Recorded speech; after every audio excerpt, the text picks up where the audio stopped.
UFC Fight Night 165 on ESPN Plus 23 South Korea Busan Frankie Edgar versus the Korean Zombie is just wrapped up, and we're going to go through the entire card, starting with the early prelims, ending with the main event, giving our reaction and breakdown of every single fight on the card, starting with Heli Alateng versus Ryan Benoit. Not much to say here. I picked Heli Alateng to win, to be honest with you. Neither guy have the best record in the world, neither guy is the best fighter in the world, but a good win, and I'm willing to appreciate the win from Heli Alateng. But what I really want to talk about here is Amanda Lemos' fight against the blonde girl that she fought. Okay, that doesn't have a name on the UFC website, so I can't remember it. That was a bullshit going unconscious, if I've ever seen one. That was the fakest I'm out cold I may have ever seen in my life. Okay? And I want to tell you why. First of all, even still, it was a great finish by Amanda Lemos. She got the job done. She improves to 7-1. She's another girl coming up at women's strawweight division. Maybe her versus Cynthia Calvillo would make some level of sense next. Maybe the girl that Cynthia Calvillo drew against, Marina Rodriguez, versus Amanda Lemos would make some sense. But I want to talk about the stoppage. She didn't go out cold. There was no hooks in. There's no way you can choke someone out from that position. I think it just hurt the other girl.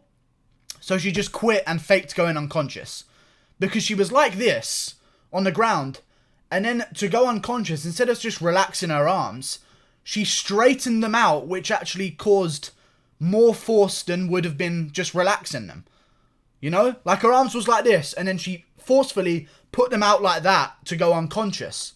Which was strange to me, but to be honest with you, I'll accept it and give her the benefit of the doubt. I've never seen anyone go out from that position before. It was the weirdest thing. It was like a rear naked choke in an arm triangle. It was like a reverse arm triangle position that was going on with just the neck. I have no idea what I was looking at, but apparently she went out unconscious, which is strange to me because I didn't think that was possible. I'm near 100% certain she's lying, but we're going to move on, okay? And we're just going to ignore that completely. I picked Amanda Lemos to win. She got the job done. I also picked Raoni Barcelos to win before the fight started. Said Nurmagomedov, I mean, I said it before, I'm not going to fall for the Nurmagomedov surname trick. I tried that on the last Nurmagomedov, and he ended up going Nurmago Tap Tap. So, I didn't pick this Nurmagomedov, and it worked for me because Raoni Barcelos put a big old whooping on him. And I think we've fallen for a mystique. Just because one guy is really good from a certain area, doesn't mean that every guy from that area is really good.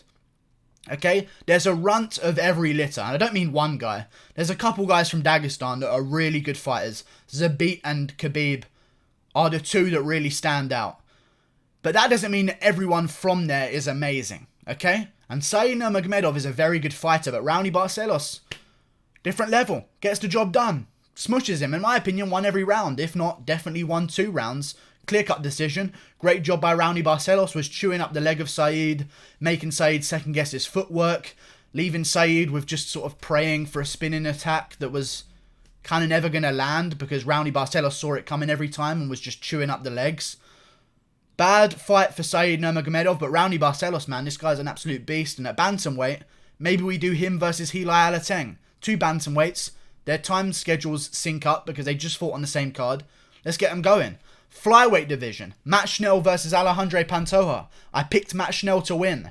He did not win. He was looking very good, however. Very clean on the feet, throwing a lot of combinations against Alejandro Pantoja, but the thing you've got to watch out for Alejandro is, for a flyweight, this man can crack.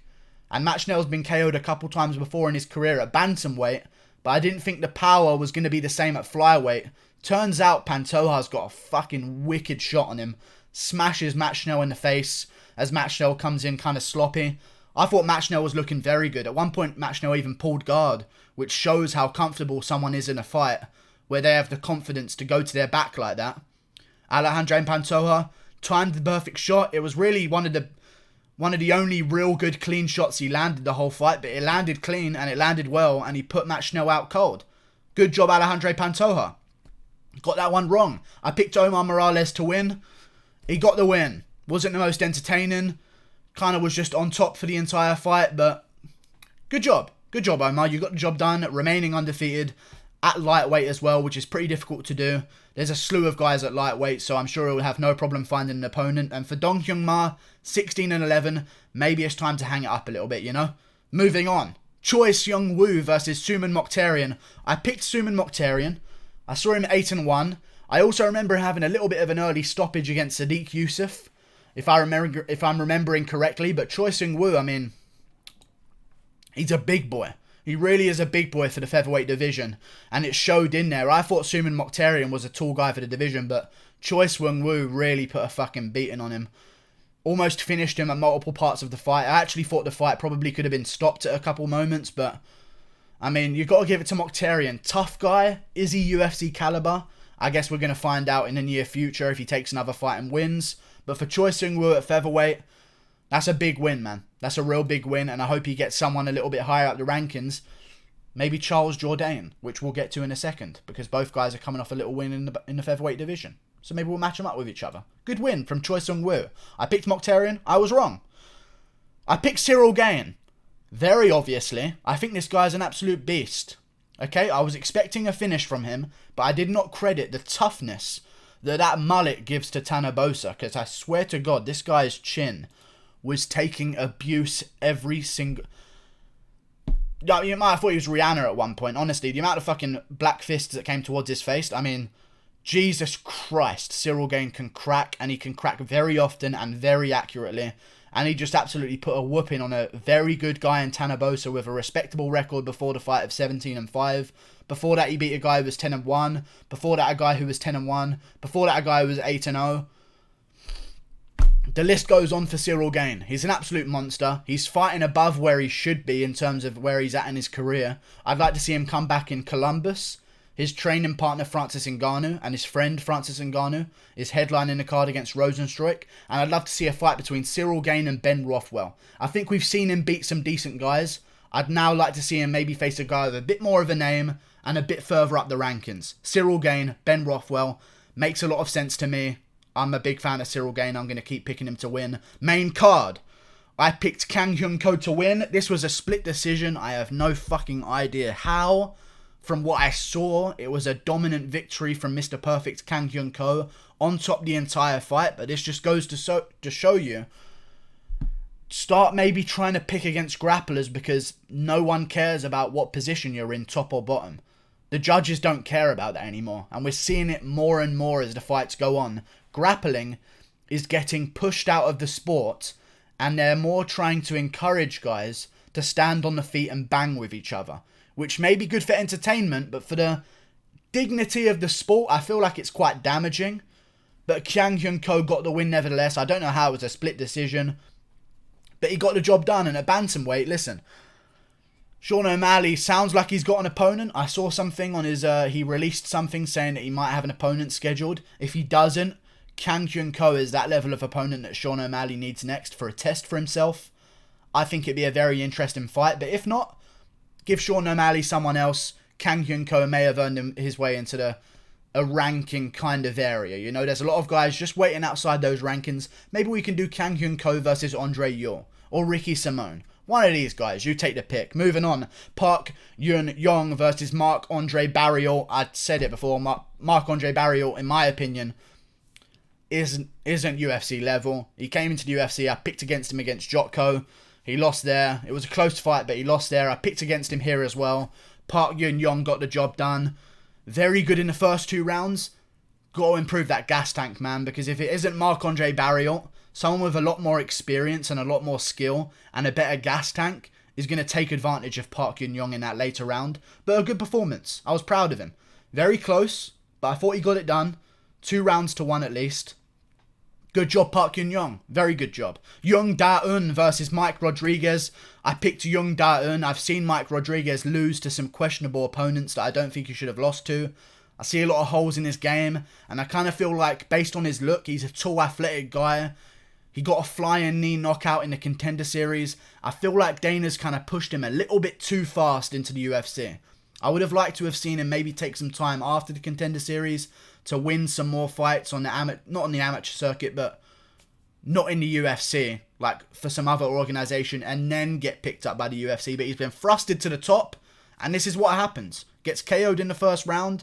I didn't think it was going to be this vicious, but yeah, Young Da-un, I mean, Jesus Christ, a light heavyweight. The man can crack real hard. There's another light heavyweight who needs an opponent. OSP. Let's give him to Young Da-un. Sign me up. OSP is a guy who always takes on young, hungry up-and-comers. Coming off a win himself. Recently pulled out of a fight with Ryan Spann. And now Paul Craig is fighting Ryan Spann. If USADA isn't involved, needs an opponent. Young Da-un just volunteered himself. Young Da-un versus OSP. Sounds good to me. And for Mike Rodriguez, Khalil Roundtree Jr., both guys coming off a loss. I'd say it's a kind of loser goes home kind of situation. Mike Rodriguez, Khalil Roundtree, and maybe Young Da-un can even take on Eric Anders. I wouldn't mind seeing that fight. Doo-hoo Choi. Choi Doo-hoo. What a shame. I picked him to win. I really did pick him to win. I thought he was going to be very good. And to be honest with you, I overlooked Charles Jourdain. And it looked like it was going to go my way. I'll be honest with you guys. This took the fight of the night bonus. But Doo-hoo Choi was... You see the kind of ring rust on him a little bit. He was throwing rear uppercuts with no setup behind him. Which if you know anything about boxing, it's the last thing you fucking do. Throwing rear uppercuts with no fucking like bolo punches with no build up before. So you're just basically exposing yourself to someone until that uppercut lands. And that's what Charles Jourdain took advantage of. Charles Jourdain, very entertaining fighter. He called out Cub Swanson. Kind of a bitch move because Cub Swanson just tore his ACL.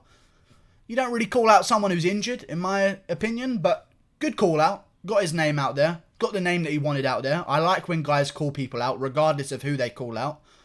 I think a better fight for him would be a man named Sean Woodson, who just beat Kyle Bochniak. You know the guy, tall, weird-looking alien dude.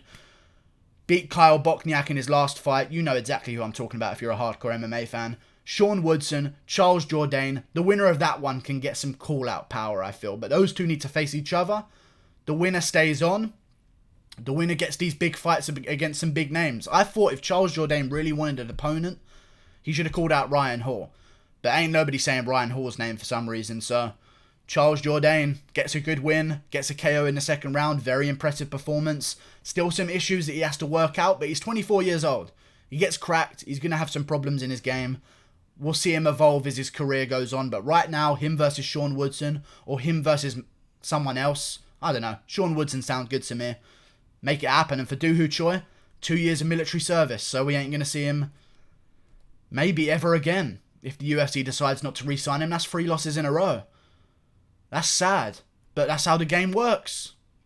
That's very sad, but that's how the game works. We're going to see him when he's 30 years old, but listen, if he can take any kind of inspiration, hopefully the Korean Zombie would reach out to him a little bit, because if you look at the Korean Zombie, and we'll get to his fight in a second, but the Korean Zombie he was coming off some losses in the UFC. He lost to Jose Aldo. I can't remember who else he lost to, but he did lose to someone else in the UFC. Went to do his military service and came back a new man. And now he's the biggest name in the featherweight division almost. You know what I'm saying? He's the guy everyone's talking about right now. So if anyone can take some inspiration from that, Doo-hoo Choi, take some time, come back. Maybe he'll be a new man. Maybe he won't. That's the gamble we're going to have to sit through. We'll see what happens with him. I hope that the UFC keeps him on, because I really think he can beat a lot of guys, but he's kind of been thrusted into the spotlight, taken some fights he maybe shouldn't have, and maybe should have just focused on his military service for now, but either way, Charles Jourdain gets to win. Good win from Charles Jourdain. I picked Like Oezdemir to lose against Rakic, and he did. Rakic won. Good job, Rakic. Great win. He got 2 clear victories in the first 2 rounds. If you want to check out a full reaction video to this, I've done a full reaction video on my channel not too long ago. It's doing pretty well. People seem to support what I have to say about things. Rakic won, in my opinion. There was no grappling in the first 2 rounds. Rakic outstruck Oezdemir. On paper, by numbers, quite clearly in the first 2 rounds. Rakic also got a takedown on Oezdemir in the first round. That was the only grappling that happened. Rakic controlled the first 2 rounds. I can see an argument for Oezdemir winning the third. And I would probably even say that Oezdemir won the third. I just rewatched the fight since initially reacting. I'd even say that Oezdemir won the third round. But those 2 first rounds were clear as day. Team fucking Rakic. Okay? And I thought he won quite clearly, if I'm honest with you guys. But he didn't. And now we've lost Jimmy Crute. We've lost Johnny Walker. We've lost Alexander Rakic.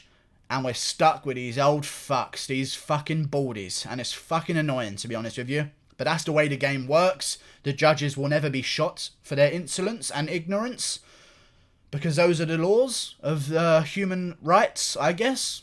Whatever the fuck they are. But I do feel like the judges should be punished. And whether that's covered in peanut butter and thrown to pit bulls, that's what it is. We'll see what happens. We'll see what happens. But who knows? I know dogs don't last too long in South Korea.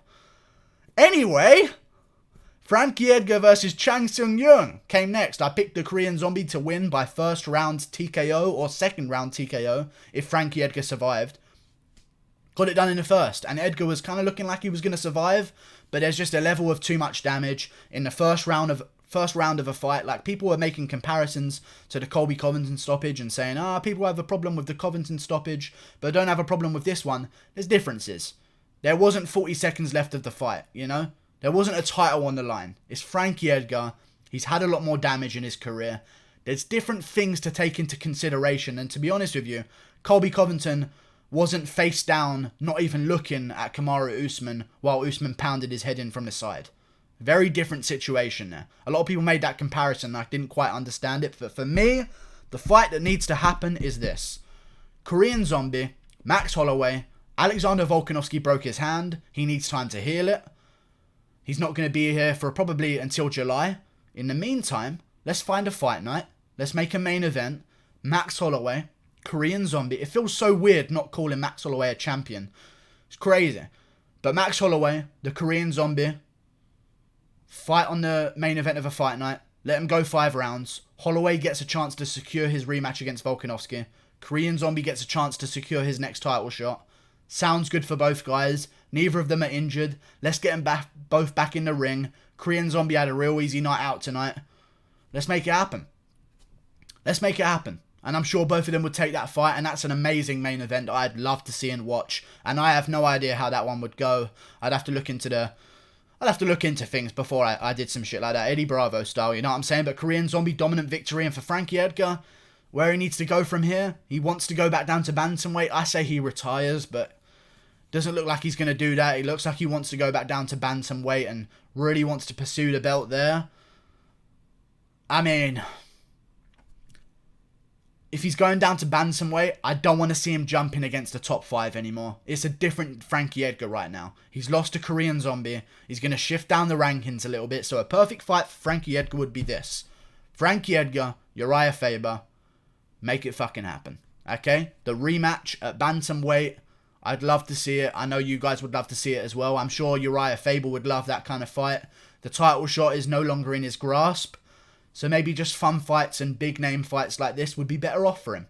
Frankie Edgar, Uriah Faber, neither of them have to fight murderers anymore. Let's just have some fun. Let the old guys have a little knock around, you know what I'm saying? Stop feeding him these fucking killers that are going to give him brain damage for the rest of their lives. Frankie Edgar, Uriah Faber, make it happen next. Korean Zombie, Max Holloway, winner fights Volkanovski once Volkanovski's hands healed back up. And in the meantime, before you mention Zabit or fucking Yair Rodriguez, those two have got to fight each other in a main event in Russia with Piotr Yan versus Jose Aldo next on the co-main event. Are we good? I think we're good. Great night of fights though overall. I think we'd all agree. It kind of got a little bit slow in the prelims, but then as the main card started heating up a little bit and we got to the last 4 fights on the card, things started getting way more interesting and I enjoyed myself. Like and subscribe. Thank you for watching. It was worth waking up at 7 AM. Click that button there. Goodbye.